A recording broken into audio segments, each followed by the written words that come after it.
साथियों नमस्कार, स्वागत है आपका अपने चैनल सक्सेस जंक्शन एक कदम सफलता की ओर में। और हम लेकर के आ गए आपके लिए UPSC, MPPSC, SSC, UPSI, banks और अन्य सभी परीक्षाओं की दृष्टि से अति महत्वपूर्ण 360 डिग्री करंट अफेयर्स, यानी कि यहाँ पर आपको हर एक प्रश्न के बारे में डिटेल में जानकारी दी जाएगी, जिससे अगर उससे संबंधित कोई अन्य भी प्रश्न आपकी परीक्षा में देखने को मिलता है तो आप बड़ी आसानी से उस प्रश्न को भी सॉल्व कर सकते हैं।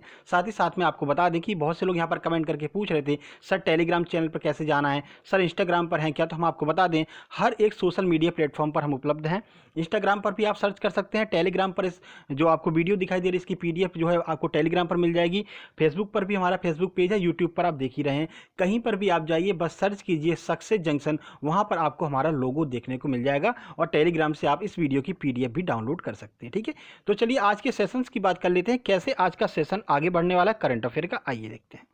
देखिए, तो सबसे पहले आज के सेशन में यस्टरडे का रिवीजन कराया जाएगा, यानी कि कल जो हमने आपको प्रश्न कराए थे उन प्रश्नों को देखा जाएगा कितना आपको वे प्रश्न याद हैं। तो 3 प्रश्न आपसे वहां से रैंडमली पूछे जाएंगे। उसके बाद टुडे करंट अफेयर की बात की जाती है तो 10 प्रश्न आज आपको टुडे करंट अफेयर के बारे में कराए जाएंगे, यानी कि आपको हर एक प्रश्न के बारे में फोटो दिखाई जाएगी, एनिमेशन के माध्यम से पूरी डिटेल में जानकारी दी जाएगी। उसके बाद एमपी करंट अफेयर के 3 प्रश्न आपको देखने को मिलेंगे जो कि बहुत ही ज़्यादा महत्वपूर्ण होंगे, उनकी भी आपको डिटेल में जानकारी और फोटो भी दिखाई जाएगी। उसके बाद स्टैटिक जीके के 3 प्रश्न आपको देखने को मिलेंगे। देखिए, कहने के 3 प्रश्न है लेकिन जो हम जानकारी देते हैं उसमें कम से कम 3 से 4 प्रश्न जो है एक ही प्रश्न के अंदर समाहित होते हैं, तो बहुत सारे प्रश्न आपके एक ही प्रश्न में क्लियर होते रहते हैं। ठीक है, उसके बाद बात करते हैं तो होमवर्क आंसर विथ स्क्रीनशॉट, यानी कि रोज हम आपसे एक प्रश्न पूछते हैं तो जिन लोगों ने जवाब दिया रहता है उनका जो प्रश्न होता है विथ स्क्रीनशॉट के साथ में अगले दिन वाली वीडियो में देखने को मिलता है। तो आज जिन लोगों ने आंसर दिया है उनका जवाब आपको स्क्रीनशॉट के साथ में वीडियो के लास्ट में देखने को मिलेगा। उसके बाद हम बात करते हैं टुडे होमवर्क, यानी कि आज हम आपसे एक प्रश्न पूछेंगे जिसका जवाब आपको इस वीडियो के कमेंट बॉक्स में देना होगा, जिससे कि कल की वीडियो में आपका भी नाम आ सके। ठीक है, तो चलिए सेशन स्टार्ट करते हैं। सबसे पहले यस्टरडे का रिवीजन कर लेते हैं कि कितने आपको प्रश्न याद हैं, आइए देखते हैं। देखिए, तो पहला प्रश्न, ये सारे प्रश्न आपके लिए करा चुके हैं। तो पहला प्रश्न है रोहित सरदाना जिनका भी हाल ही में निधन हो गया, वे किस क्षेत्र से संबंधित थे? ऑप्शन ए पत्रकारिता, ऑप्शन बी है खेल जगत, ऑप्शन सी उद्योग जगत, ऑप्शन नंबर डी है विज्ञान जगत। तो चलिए आंसर देख लेते हैं। इसका सही आंसर है ए, यानी कि पत्रकारिता से संबंधित थे रोहित सरदाना। चलिए आगे बढ़ते हैं। प्रश्न के बारे में हमने आपको कल पूरी जानकारी दी थी। देखिए, प्रश्न नंबर 2 है कोरोना वॉरियर्स योजना किस सरकार के द्वारा चालू की गई? ऑप्शन है Uttar Pradesh, option B Madhya Pradesh, option C है महाराष्ट्र, ऑप्शन नंबर डी है छत्तीसगढ़। चलिए आंसर देख लेते हैं।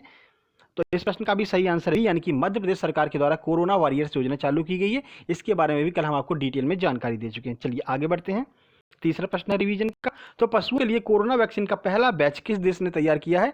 ऑप्शन ए है चीन, option B America, option C रूस, ऑप्शन नंबर डी है पाकिस्तान। तो इसका भी सही आंसर है रूस, यानी कि ऑप्शन नंबर सी इसका सही आंसर है। और इन सब प्रश्नों के बारे में कल हम आपको पूरी डिटेल में जानकारी दे चुके हैं। चलिए स्टार्ट करते हैं आज का सेशन, यानी कि अपना करंट अफेयर 2 मई का करंट अफेयर पूरी जानकारी के साथ में, डिटेल के साथ में। चलिए स्टार्ट करते हैं, पहले प्रश्न की ओर चलते हैं। देखिए पहला प्रश्न, देखिए, सिखों के छठवें गुरु तेग बहादुर जी का अभी हाल ही में कौन सा प्रकाश वर्ष मनाया गया? ऑप्शन ए है 300वां, ऑप्शन बी है 400वां, ऑप्शन सी है 200वां, ऑप्शन नंबर डी है 500वां। चलिए आंसर देख लेते हैं। सही आंसर है, यानी कि 400वां प्रकाश पर्व मनाया गया है। आइए कुछ जानकारी देते हैं आपको इस प्रश्न के बारे में। तो देखिए, 1 मई 2021 को सिखों के नवे गुरु गुरु तेग बहादुर जी का 400वां प्रकाश पर्व मनाया गया। कब मनाया गया? 1 मई 2021 को। 1621 पंजाब के अमृतसर में जन्मे गुरु तेग बहादुर सिखों के छठवें गुरु हरगोविंद साहिब के सबसे छोटे पुत्र थे। तो आपको याद रखना है, हरगोविंद साहिब के सबसे छोटे पुत्र कौन थे? तो गुरु तेग बहादुर थे।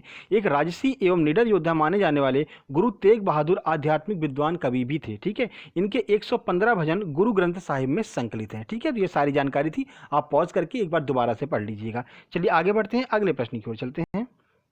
देखिए, अभी हाल ही में मैडम तुसाद म्यूजियम में अमेरिका की किस उपराष्ट्रपति की मोम की मूर्ति तैयार की जा रही है? ऑप्शन है बिल क्लिंटन, ऑप्शन बी है हिलेरी क्लिंटन, ऑप्शन सी है कमला हैरिस, या फिर ऑप्शन नंबर डी है इनमें से कोई नहीं। चलिए आंसर देख लेते हैं।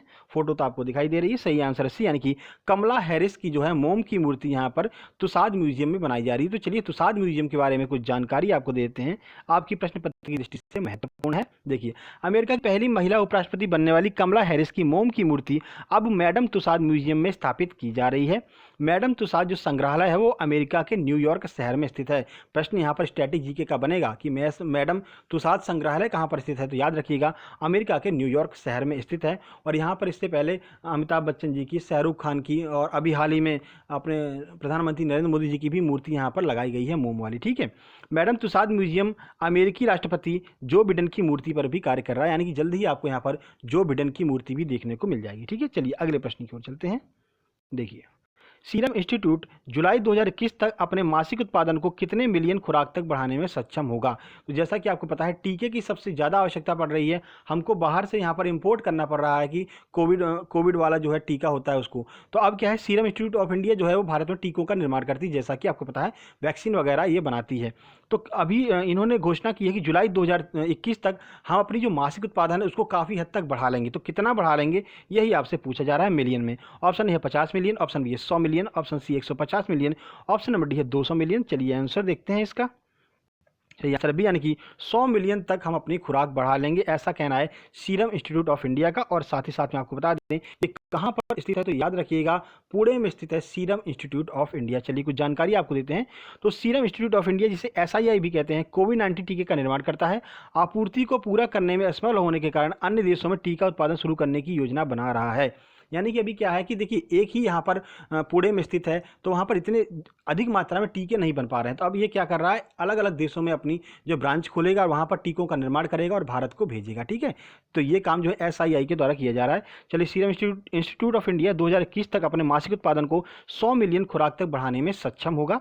यह उत्पादन क्षमता को 1 वर्ष में बढ़ा करके 3 बिलियन करने की योजना बना रहा है, यानी कि 1 वर्ष में 3 बिलियन जो है टीकों का हम उत्पादन कर सकते हैं, ऐसा कहना है SII पुणे का। ठीक है, चलिए आगे बढ़ते हैं, अगले प्रश्न की ओर चलते हैं।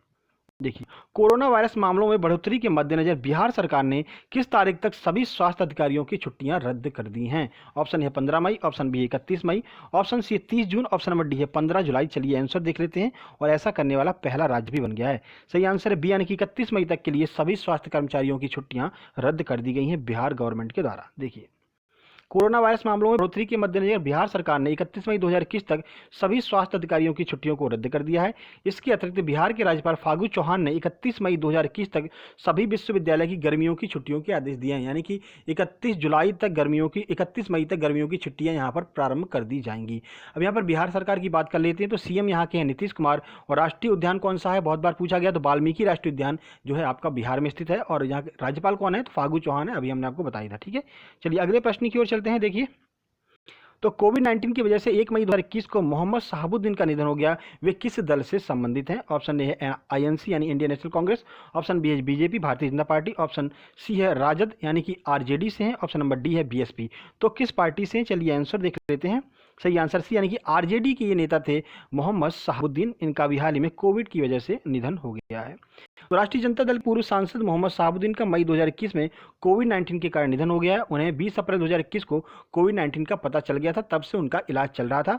इससे पहले वे तिहाड़ जेल में 2004 के दोहरे हत्याकांड के आजीवन कारावास की सजा काट रहे थे। तो अभी तिहाड़ जेल में ही थे, तभी इनकी जो है मृत्यु हो गई है। ठीक है, चलिए आगे बढ़ते हैं।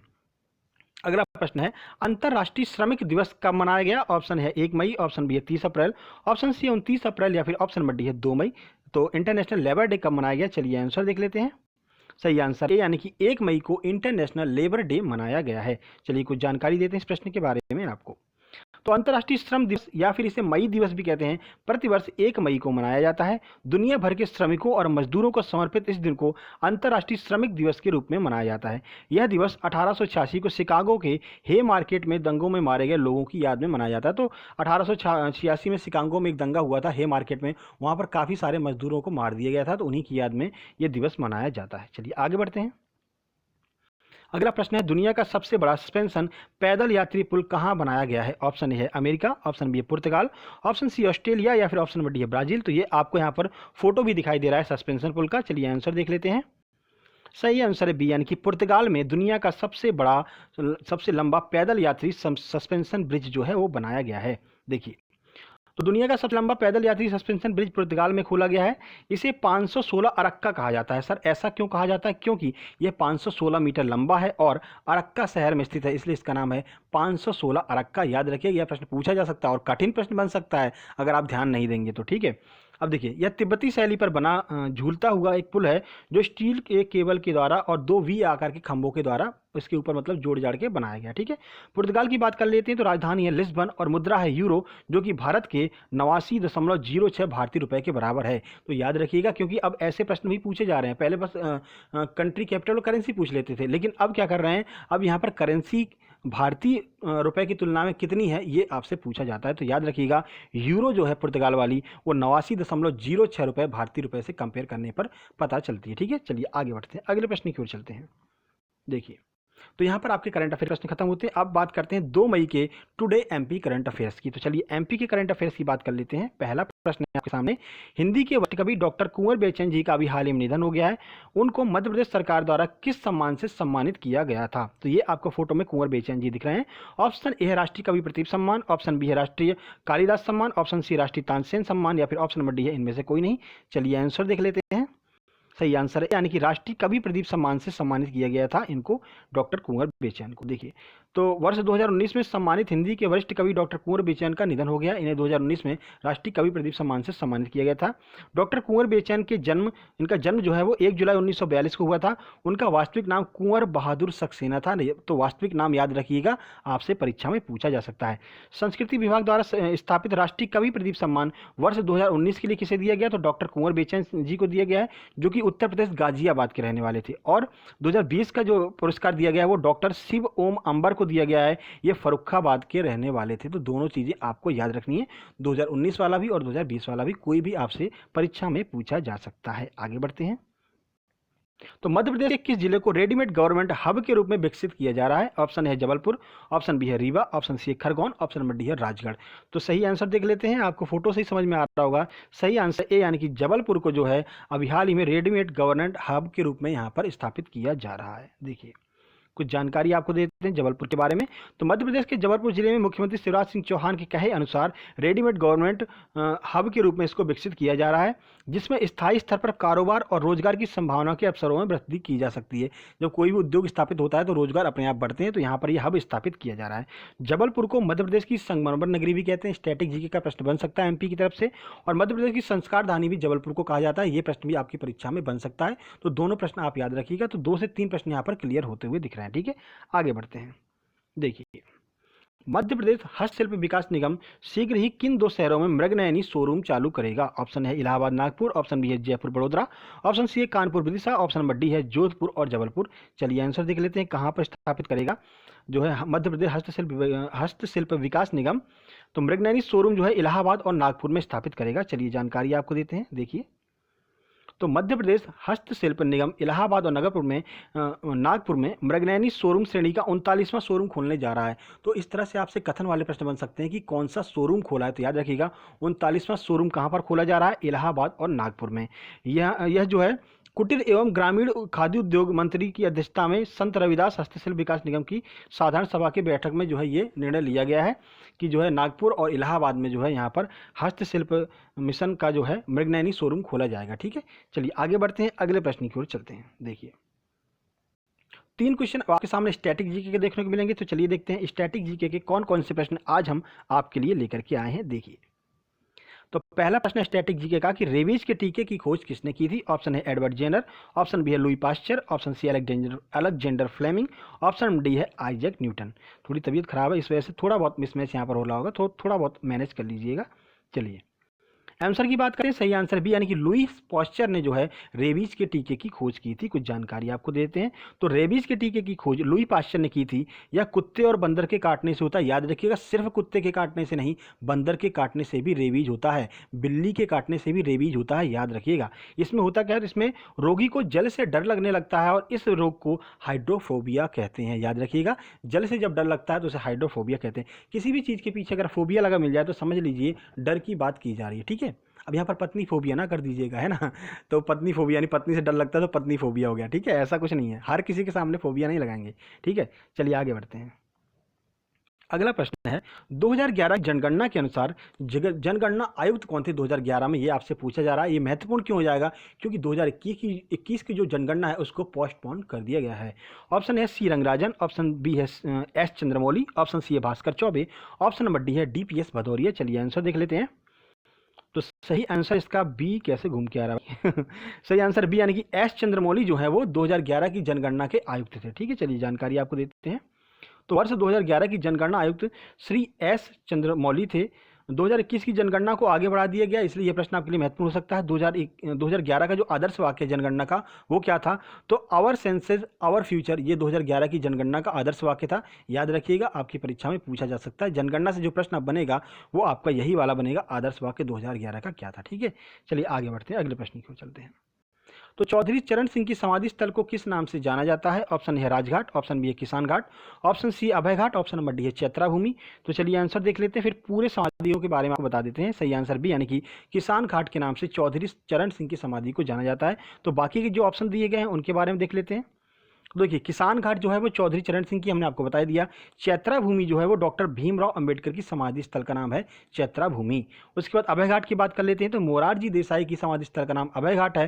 राजघाट की बात कर लेते हैं, तो महात्मा गांधी की समाधि स्थल का नाम राजघाट है, याद रखिएगा। अब याद कैसे करेंगे? देखिए, किसान घाट चौधरी चरण सिंह, देखिए अगर कोई भी किसान का नेता होता है अपन उसको कहते हैं भाई चौधरी साहब आ गए, चौधरी साहब आ गए, तो ऐसे याद कर सकते हैं किसान घाट चौधरी चरण सिंह। चैत्रा भूमि की बात करते हैं तो ये तो बहुत फेमस है, चैत्रा भूमि डॉक्टर भीमराव अंबेडकर की जो है समाधि स्थल का नाम है चैत्रा भूमि। अभय घाट की बात कर लेते हैं तो मोरारजी देसाई। देखिए, मोर को कभी भी सांप से डर नहीं रहता, यानी कि सांप से जो मोर होता है वो अभय रहता है। तो ऐसे आप याद कर सकते हैं कि मोरारजी देसाई की जो समाधि स्थल है वो किस नाम से जानी जाती है? अभय घाट के नाम से जानी जाती है। और राजघाट बड़ा आसान है, आपने कई बार सुना भी होगा, राजघाट महात्मा गांधी जी की समाधि स्थल को कहा जाता है। जितने भी लोग बाहर से आते हैं वो एक बार राजघाट दिल्ली में जरूर जाते हैं। ठीक है, चलिए आगे बढ़ते हैं। तो कल के प्रश्न का सही आंसर श्रीमती इंदिरा गांधी, किस किसने आंसर दिया वो देख लेते हैं। सीमा माकड़े ने बिल्कुल सही आंसर दिया, काफ़ी जानकारी दी है। शैलेंद्र चौधरी ने बहुत अच्छा आंसर दिया, इन्होंने भी बहुत अच्छी जानकारी दी है। ये जानकारियां आप वीडियो को पॉज करके पढ़ सकते हैं, लोग अपने अपने जो है राय यहाँ पर व्यक्त करते हैं। उसके बाद प्रीति बंसीवाल ने बिल्कुल सही आंसर दिया है। संध्या स्वामी ने बिल्कुल सही आंसर दिया है। देव शर्मा ने काफ़ी जानकारी दी है। मनोज अंजलेकर ने भी बहुत अच्छी जानकारी दी है। संगीता धुर्वे ने भी यहाँ पर बहुत अच्छी जानकारी दी है, पूरी जानकारी यहाँ पर दी है। बहुत बहुत धन्यवाद, आप लोग यहाँ पर कमेंट करके जो भी जानकारी देते हैं वो आपके लिए बहुत ज़्यादा महत्वपूर्ण है, आपके दिमाग पर छप जाएगा एक एक प्रश्न। ठीक है, चलिए आगे बढ़ते हैं, आज के प्रश्न की बात कर लेते हैं।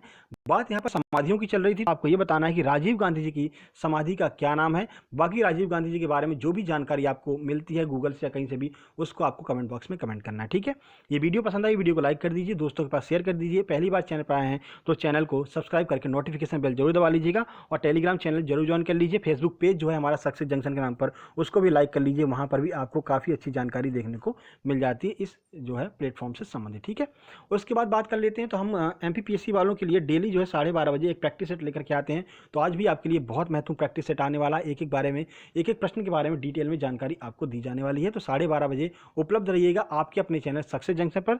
फिर जल्दी मिलते हैं एक नई वीडियो में, तब तक के लिए नमस्कार, धन्यवाद।